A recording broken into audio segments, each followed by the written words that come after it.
નમસ્કાર વિદ્યાર્થી મિત્રો, આજે આપણે વાત કરીશું આજે લેવાયેલ એકમ કસોટીનું સંપૂર્ણ પેપર સોલ્યુશન, ધોરણ 9 વિષય વિજ્ઞાન.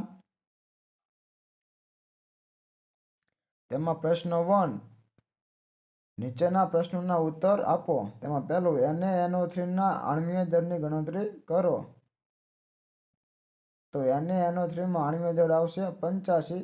બીજું, કેલ્શિયમ કાર્બોનેટ અને સોડિયમ સલ્ફાઇડના રાસાયણિક સૂત્રો લખો. તો કેલ્શિયમ કાર્બોનેટ એટલે કે CaCO3 અને સોડિયમ સલ્ફાઇડ એટલે કે Na2SO4. ત્રીજો પ્રશ્ન, CaCl2 માટે એકમ સૂત્ર દળની ગણતરી કરો. તો CaCl2 નું એકમ સૂત્ર દળ આવશે 111 U. ચોથો પ્રશ્ન, K2CO3 માટે એકમ સૂત્ર દળની ગણતરી કરો. તો K2CO3 નું એકમ સૂત્ર દળ આવશે 138 U. પાંચમો પ્રશ્ન, HNO3 નું આણ્વીય દળની ગણતરી કરો. તો HNO3 નું આણ્વીય દળ આવશે 63 U. છઠ્ઠો પ્રશ્ન, આપેલ આયનોના કોઈ પણ બે સંયોજનો લખો અને SO4 તેમાં આપ્યો છે SO4 3- Cl- Na+ અને Mg+2. તો એક આવશે H2SO4 CaCl2 NaOH MgSO4 વગેરે બધા. સાતમો, બહુપરમાણુય આયનો શું છે? એક ઉદાહરણ આપો. તો જવાબ, પરમાણુઓનો સમૂહ કે જે આયનની માફક વર્તે છે તેને બહુપરમાણુય આયન કહે છે, અથવા એક કરતાં વધુ પરમાણુ ધરાવતા આયનને બહુપરમાણુય આયન કહે છે. આઠમો પ્રશ્ન, રાસાયણિક સૂત્ર શબ્દનો અર્થ શું છે? તો જવાબ, સંયોજનમાં રહેલા ઘટકોનું સાપેક્ષ પ્રમાણ દર્શાવતા સૂત્રને રાસાયણિક સૂત્ર કહે છે. નવમો પ્રશ્ન, Na2CO3 અને CaCO3માં કેટલા અણુઓ હાજર હોય છે? તો Na2CO3માં 5 અણુ અને CaCO3માં 3 અણુ. દસમો પ્રશ્ન, ઓક્સિજન અણુનું સાપેક્ષ આણ્વીય દળ 16 છે, તેનો અર્થ સમજાવો. તો ઓક્સિજનના પરમાણુની સાપેક્ષ તે પરમાણુય દળ વડે ગુણતા આણ્વીય દળ મળે છે. તો અહીં O2 નો પરમાણ્વીય ક્રમાંક 8 છે, માટે ઓક્સિજન અણુનું પરમાણ્વીય દળ 16 થાય. પ્રશ્ન પહેલાનો આ વિભાગમાં કુલ 5 પ્રશ્નો છે, જે પૈકી કોઈ પણ એક પ્રશ્નોના ઉત્તર આપો. પહેલું, ડાલ્ટનના પરમાણ્વીય સિદ્ધાંતની કઈ અભિધારણા દ્રવ્ય સંચયના નિયમનું પરિણામ છે? તો તેમાં જવાબ, દ્રવ્યનું સર્જન કે વિનાશ શક્ય નથી. આ અભિધારણા દ્રવ્ય સંચયના નિયમનું પરિણામ છે. બીજો પ્રશ્ન, ડાલ્ટનના પરમાણ્વીય સિદ્ધાંતની કઈ અભિધારણા નિશ્ચિત પ્રમાણના નિયમની સમજૂતી આપે છે? તેમાં જવાબ, કોઈ પણ સંયોજનમાં પરમાણુઓની સાપેક્ષ સંખ્યા અને પ્રકાર નિશ્ચિત હોય છે. આ અભિધારણા નિશ્ચિત પ્રમાણના નિયમની સમજૂતી આપે છે. ત્રીજો પ્રશ્ન, કાર્બનની ઇલેક્ટ્રોનની રચના 2 અને 6 છે, ખરું કે ખોટું? તો આ વિધાન ખોટું છે. ચોથો પ્રશ્ન, જો કોઈ એક તત્વનો પરમાણુ ક્રમાંક 11 છે, તો તેમાં ઇલેક્ટ્રોનની સંખ્યા પણ 11 છે, ખરું કે ખોટું? તો આ વિધાન સાચું છે. પાંચમો પ્રશ્ન, Na2O નું સૂત્ર એકમ દળ ખાલી જગ્યા છે, તો તેમાં જવાબ આવશે 62. પ્રશ્ન 2 આ વિભાગમાં કુલ 5 પ્રશ્નો આવેલા છે, જે પૈકી કોઈ પણ એક પ્રશ્નોના ઉત્તર ટૂંકમાં આપો. પહેલો પ્રશ્ન, બોહરના અણુ મોડેલના તારણો લખો. તો જવાબ, પરમાણુમાં ઇલેક્ટ્રોનની સ્વતંત્ર કક્ષાઓ તરીકે ઓળખાતી અમુક ચોક્કસ કક્ષાઓને માન્ય કક્ષાઓ તરીકે ગણવામાં આવે છે. સ્વતંત્ર કક્ષાઓ માન્ય કક્ષાઓમાં પરિભ્રમણ દરમિયાન ઇલેક્ટ્રોન વિકિરણ સ્વરૂપે ઉર્જા મુક્ત કરતા નથી. આ કક્ષાઓ અથવા કોષને ઉર્જા સ્તર તરીકે ઓળખવામાં આવે છે, જેમને K, L, M અને N અક્ષરો દ્વારા અથવા N બરાબર 1, 2, 3, 4 સંખ્યાઓ વડે દર્શાવાય છે. બીજો પ્રશ્ન, અણુને નરી આંખે જોવું કેમ શક્ય નથી? તો અણુ એ તત્વ અથવા સંયોજનનો નાનામાં નાનો કણ છે, જે સામાન્ય પરિસ્થિતિઓમાં સ્વતંત્ર રીતે અસ્તિત્વ ધરાવે છે. આથી અણુ એ સંયોજનનો નાનામાં નાનો કણ હોવાથી તે અતિ સૂક્ષ્મ હોવાથી અણુને નરી આંખે જોવું શક્ય નથી. ત્રીજો પ્રશ્ન, J.J. થોમ્પસનના પરમાણુ મોડેલની મર્યાદાઓ જણાવો. તો થોમ્સનનો પરમાણ્વીય નમૂનામાં ધન અને ઋણ વીજભારોની ગોઠવણી સાચી દર્શાવી ન હતી, કારણ કે વિરુદ્ધ વીજભાર એકબીજાને આકર્ષી એકબીજામાં ભળી જવા જોઈએ. થોમ્સને દર્શાવેલી ગોઠવણી જુદા જુદા તત્વોમાં અલગ અલગ રાસાયણિક ગુણધર્મો સમજાવી શકતી હતી. અન્ય વૈજ્ઞાનિકો દ્વારા થયેલા પ્રયોગના પરિણામો થોમ્સનનો પરમાણ્વીય નમૂનો સમજાવી શક્યો નહીં. ચોથો પ્રશ્ન, પરમાણુનો અર્થ શું થાય છે? ઉદાહરણો આપો. જેમ વિશાળ ઇમારતનો પાયાનો એકમ ઈંટ છે તથા કીડીના દળનો પાયાનો એકમ રેતીનો કણ છે, તેમ દરેક પાયાનો એકમ પરમાણુ છે. દ્રવ્યની રચના પરમાણુઓ દ્વારા થાય છે. રાસાયણિક તત્વો ના પાયાના કણો પરમાણુઓ છે. રાસાયણિક તત્વોમાં હાઇડ્રોજન, કાર્બન, ઓક્સિજન, લોખંડ, સીસુ, યુરેનિયમ વગેરે જાણીતા તત્વો છે. તત્વો એક જ પ્રકારના પરમાણુઓ ધરાવે છે. પાંચમો પ્રશ્ન, ડાલ્ટનના પરમાણ્વીય સિદ્ધાંતમાં શું ખામીઓ હતી? તેમાં પહેલું, તમામ દ્રવ્યો પરમાણુ તરીકે ઓળખાતા અતિસૂક્ષ્મ કણોના બનેલા છે, જે રાસાયણિક પ્રક્રિયામાં ભાગ લે છે. બીજું, પરમાણુ અવિભાજ્ય કણ છે, જેનો રાસાયણિક પ્રક્રિયા દરમિયાન સર્જન કે નાશ કરી શકાતો નથી. ત્રીજો પ્રશ્ન, એક જ તત્વના પરમાણુઓના દળ અને રાસાયણિક ગુણધર્મો સમાન હોય છે. ચોથું, જુદા જુદા તત્વોના પરમાણુઓના દળ અને રાસાયણિક ગુણધર્મો જુદા જુદા હોય છે. પરમાણુઓની નાની પૂર્ણાંક સંખ્યાના ગુણોત્તરથી જોડાઈને સંયોજન બનાવે છે. આપેલ સંયોજનમાં પરમાણુઓની સાપેક્ષ સંખ્યા અને પ્રકાર નિશ્ચિત હોય છે. ત્રીજો પ્રશ્ન, આ વિભાગમાં કુલ 5 પ્રશ્નો આપેલા છે, જે પૈકી કોઈ પણ એક પ્રશ્નના ઉત્તર આપો. તેમાં પહેલું, રથરફોર્ડ પરમાણુ મોડલના તારણો લખો. તો પરમાણુમાં રહેલ ધનભારિત કેન્દ્રને પરમાણુ કેન્દ્ર કહે છે. પરમાણુના મોટા ભાગનું દળ તેના કેન્દ્રમાં સમાયેલું હોય છે. ઇલેક્ટ્રોન કેન્દ્રની આસપાસ નિશ્ચિત કક્ષામાં ભ્રમણ કરે છે. પરમાણુના કદની સાપેક્ષ તેના કેન્દ્રનું કદ ખૂબ જ સૂક્ષ્મ હોય છે. બીજો પ્રશ્ન, દ્રવ્ય સંચયનો નિયમ લખો અને કોઈ પણ રાસાયણિક પ્રક્રિયા માટે તેની સમજૂતી આપો. તો જવાબ, દ્રવ્ય સંચયનો નિયમ, કોઈ પણ રાસાયણિક પ્રક્રિયામાં દ્રવ્યનું સર્જન કે વિનાશ થતું નથી. ઉદાહરણ તરીકે, રાસાયણિક પ્રક્રિયા દરમિયાન 9 ગ્રામ પાણીના વિઘટનથી 1 ગ્રામ હાઇડ્રોજન અને 8 ગ્રામ ઓક્સિજન ઉદ્ભવે છે.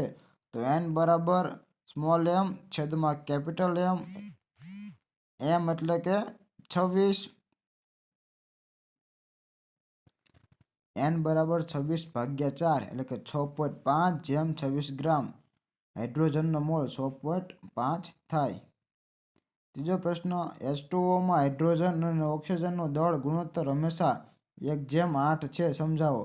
H2Oમાં હાઇડ્રોજન પરમાણુ અને ઓક્સિજન પરમાણુ રહેલા છે. હાઇડ્રોજનનું પરમાણ્વીય દળ 1 અને ઓક્સિજનનું પરમાણ્વીય દળ 8 હોવાથી તેનો ગુણોત્તર હંમેશા 1:8 થાય. ચોથો પ્રશ્ન, આલ્ફા કણ પ્રકીર્ણનનો પ્રયોગ સોનાના વરખને બદલે અન્ય કોઈ ધાતુના વરખનો ઉપયોગ કરીને કરવામાં આવે તો શું અવલોકન નોંધી શકાય? આલ્ફા કણ પ્રકીર્ણનના પ્રયોગમાં સોનાના વરખને બદલે જો તેના કરતાં વધુ ભારે ધાતુનો ઉપયોગ કરવામાં આવે તો વિચલન વધુ પ્રમાણમાં, અને જો સોના કરતાં હલકી ધાતુનો ઉપયોગ કરવામાં આવે તો વિચલન ઓછા પ્રમાણમાં જોવા મળે છે. ભારે ધાતુમાં અપાકર્ષણની માત્રા વધુ, જ્યારે હલકી ધાતુમાં અપાકર્ષણની માત્રા ઓછી હોય છે. પાંચમો પ્રશ્ન, જે થોમ્સન દ્વારા પ્રસ્તાવિત પરમાણુ મોડેલ લખો અને તેને શા માટે સ્વીકારવામાં આવ્યું ન હતું? તમારા અભિપ્રાય આપો. તો સૌપ્રથમ જે થોમ્સન ઈસવીસન 1898માં સૂચવ્યું કે પરમાણુ ગોળીય આકાર ધરાવે છે અને પરમાણુની ત્રિજ્યા આશરે 1.10 મીટર જેટલી છે. જો તમે આકૃતિ પણ જોઈ શકો છો. તમને જે આ સમજૂતી દેખાય તે તમારે વિડીયોને સ્ટોપ કરી અને શાંતિથી જોઈ લેવી. છેલ્લે જો તેનો અભિપ્રાય પણ આપણે દર્શાવેલો છે. હવે પ્રશ્ન 3, આપેલ માહિતીનો ઉપયોગ કરી ગણતરી કરો. તેમાં આ વિભાગમાં કુલ 5 પ્રશ્નો આપેલા છે, જે પૈકી કોઈ પણ એક પ્રશ્નના ઉત્તર આપો. તેમાં પહેલો પ્રશ્ન, તત્વો A, B અને C નો પરમાણુ ક્રમાંક અનુક્રમે 9, 10 અને 13 છે. તેઓ કયા કેટાયન બનાવશે અને કેવી રીતે? તો પહેલા A બરાબર 9 ઇલેક્ટ્રોન એ બરાબર 9 એટલે કે ઇલેક્ટ્રોનની રચના 2 અને 7. અહીં તત્વ એ અષ્ટક પૂરું કરવા માટે એક ઇલેક્ટ્રોનની આવશ્યકતા છે, આથી તે કેટાયન બનાવશે નહીં. પછી બીજું બી બરાબર તમને 10 આપેલા છે, તો ઇલેક્ટ્રોનની રચના થાય 2 અને 8.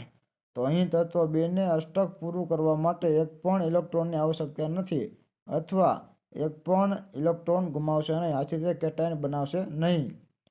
હવે સીમાં આપ્યા છે તમને 13. સી બરાબર 13 ઇલેક્ટ્રોનની રચના 2, 8 અને 3. અહીં સી પાસે 3 ઇલેક્ટ્રોન વધારાના છે, એટલે કે સંયોજકતા 3 છે, આથી તત્વ સી એ આ ત્રણેય ઇલેક્ટ્રોન ગુમાવશે અને ધન કેટાયન બનાવશે. આમ તત્વ સી કેટાયન બનાવશે. બીજો, ઓક્સિજનમાં ઇલેક્ટ્રોન, પ્રોટોન અને ન્યુટ્રોનની સંખ્યા જણાવો. તો તેમાં આવશે પ્રોટોન 8, ઇલેક્ટ્રોન 2, ઇલેક્ટ્રોન 8 અને ન્યુટ્રોન પણ 8. ત્રીજો પ્રશ્ન, એમજી અને એએલ ની વિવિધ ભ્રમણ કક્ષામાં ઇલેક્ટ્રોનની સંખ્યા લખો. તો એમજી એટલે કે મેગ્નેશિયમ, તેની સંજ્ઞા 12, તેનો પરમાણ્વીય ક્રમાંક 12 અને સંયોજકતા ઇલેક્ટ્રોન 2. એલ એટલે એલ્યુમિનિયમ, તેનો પરમાણ્વીય ક્રમાંક 13 અને સંયોજકતા ઇલેક્ટ્રોન 3. K2CO3 ના સૂત્ર એકમ દળની ગણતરી કરો.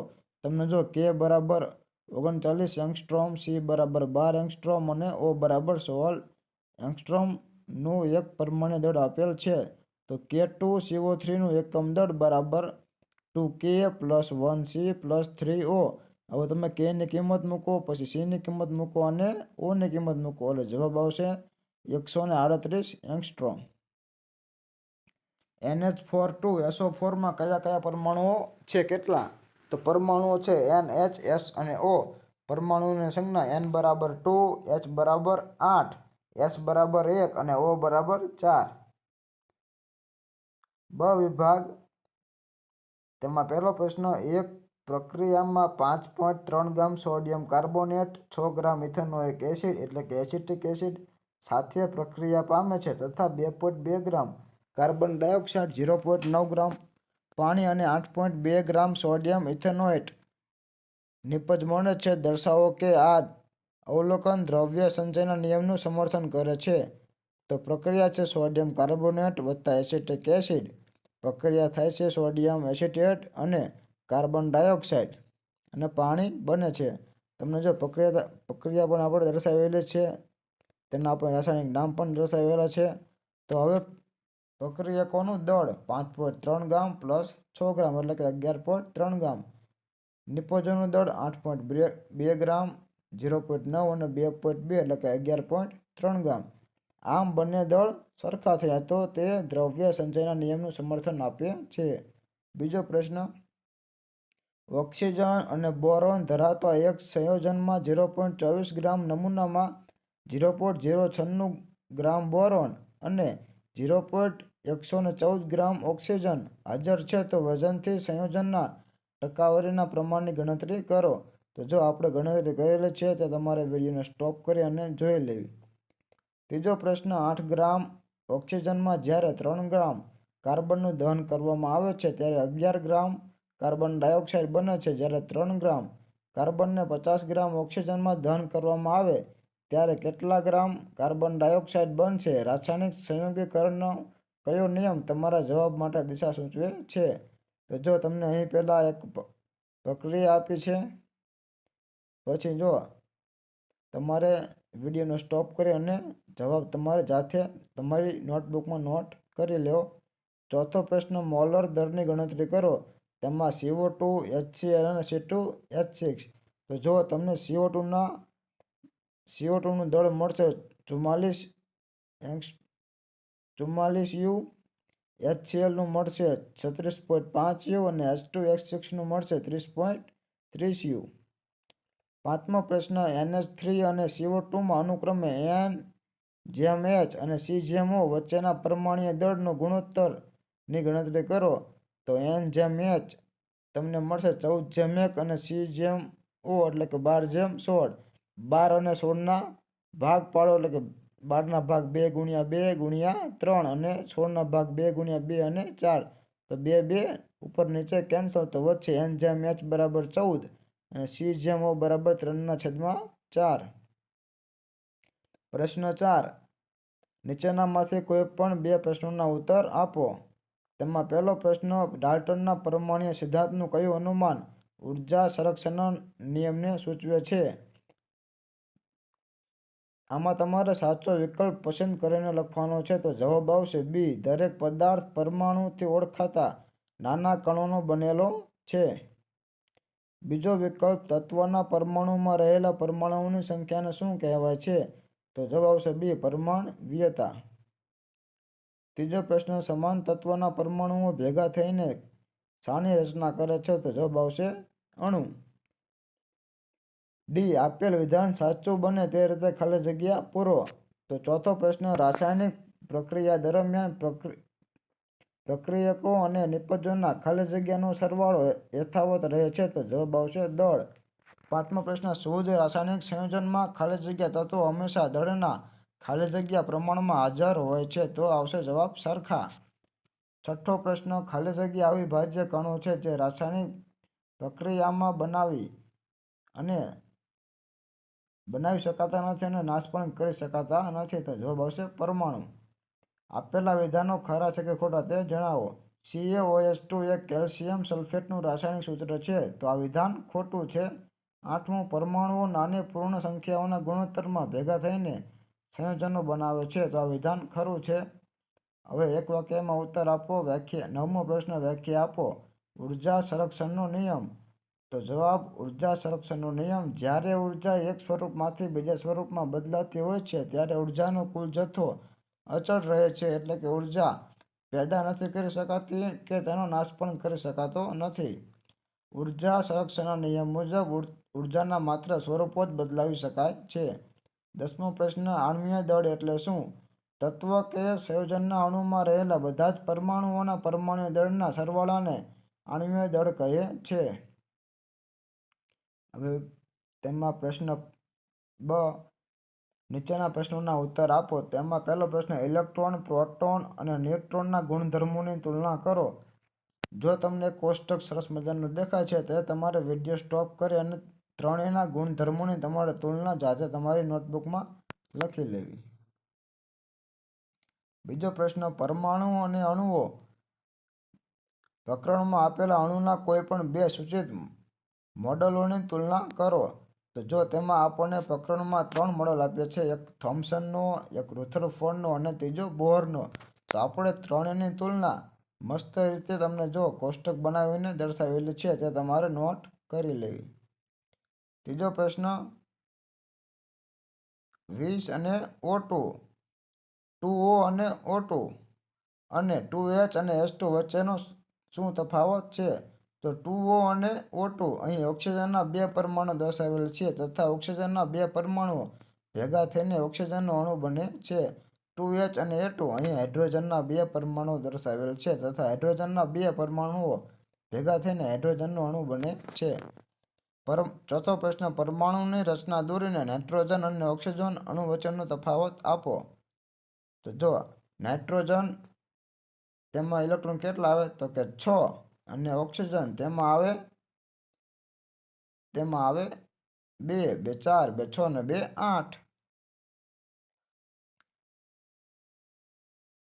તો નાઇટ્રોજનનો પરમાણુ ક્રમાંક 7 છે. ત્યાં ઇલેક્ટ્રોનની રચના 2 અને 5 થાય અને તેવી જ રીતે ઓક્સિજનનો પરમાણુ ક્રમાંક 8 છે, તેની રચના 2 અને 8 થાય. પાંચમો પ્રશ્ન, Fe+2 અને Fe3+ દ્વારા બનેલા કોઈ પણ 3 જુદા જુદા સંયોજનના નામ લખો અને તેમના નામ પણ લખો. તો જો આપણે અહીં એક તમને પ્રક્રિયા દર્શાવી છે તે તમારે જોઈ લેવી. પ્રશ્ન 5, નીચેના પ્રશ્નોના ઉત્તર આપો. તેમાં પહેલો પ્રશ્ન, આપેલ ચિહ્ન પરથી વસ્તુનું નામ ઓળખો. તો જે વર્તુળ અને પ્લસ દેખાય તેને સલ્ફર કહેવાય અને વર્તુળ પછી જે તમને ગોળ કાળા ટપકા દેખાય તેને મર્ક્યુરી કહેવાય. ત્રીજો પ્રશ્ન, એમોનિયામાં કયા પરમાણુઓ હાજર છે અને તે પરમાણુઓ વચ્ચેનું આણ્વીય દળ ગુણોત્તર પણ લખો. તો એમોનિયામાં આવે N અને H તેનું આણ્વીય દળનો ગુણોત્તર આવે 14/3. ચોથો પ્રશ્ન Al2SO4 અને CaCl2 આપેલ સંયોજનોનું રાસાયણિક નામ લખો. તો Al2SO4 એટલે કે એલ્યુમિનિયમ સલ્ફેટ અને CaCl2 એટલે કે કેલ્શિયમ ક્લોરાઇડ. પાંચમો પ્રશ્ન આપેલ પરમાણુ રચનામાંથી તત્વનું નામ ઓળખો. તો પહેલામાં આવશે હિલિયમ અને બીજામાં આવશે બોરોન. કાર્બન, ફ્લોરિન અને નિયોન ની પરમાણુ રચના દોરો. તો જો પહેલી કાર્બન એટલે Z = 6, બીજી ફ્લોરિન એટલે Z = 9 અને નિયોન એટલે કે Na Z = 10. બીજો પ્રશ્ન A, B અને C માં ઇલેક્ટ્રોનની સંખ્યા દર્શાવો. તો A = B, A = 2, B = 8 અને C = 1. ત્રીજો પ્રશ્ન જો તમે બોરના પરમાણુ મોડેલ અનુસાર રમકડું તૈયાર કરવા માંગતા હોવ તો આવા રમકડાને તૈયાર કરતી વખતે તમારે તમારા ધ્યાનમાં રાખવાના માપદંડ કયા હોવા જોઈએ? તેમાં પહેલું, પરમાણુના ઇલેક્ટ્રોનની સ્વતંત્ર કક્ષાઓ ગણતરીમાં લેવી જોઈએ. બીજું, સ્વતંત્ર કક્ષાઓમાં પરિભ્રમણ દરમિયાન ઇલેક્ટ્રોન વિકિરણ સ્વરૂપે ઉર્જા મુક્ત કરતા નથી. કક્ષાઓને K, L, M, N વડે દર્શાવીશું તથા ઇલેક્ટ્રોનની સંખ્યાઓમાં n = 1, 2, 3 વડે દર્શાવીશું. ચોથો પ્રશ્ન J. થોમ્પસન દ્વારા આપવામાં આવેલા પરમાણુ મોડેલો દર્શાવો. તો જો આપણે આગળ આ પ્રશ્ન જોઈ લીધો, બીજી વાર જોઈ લઈએ. તમે શાંતિથી પ્રશ્ન નિહાળી લો.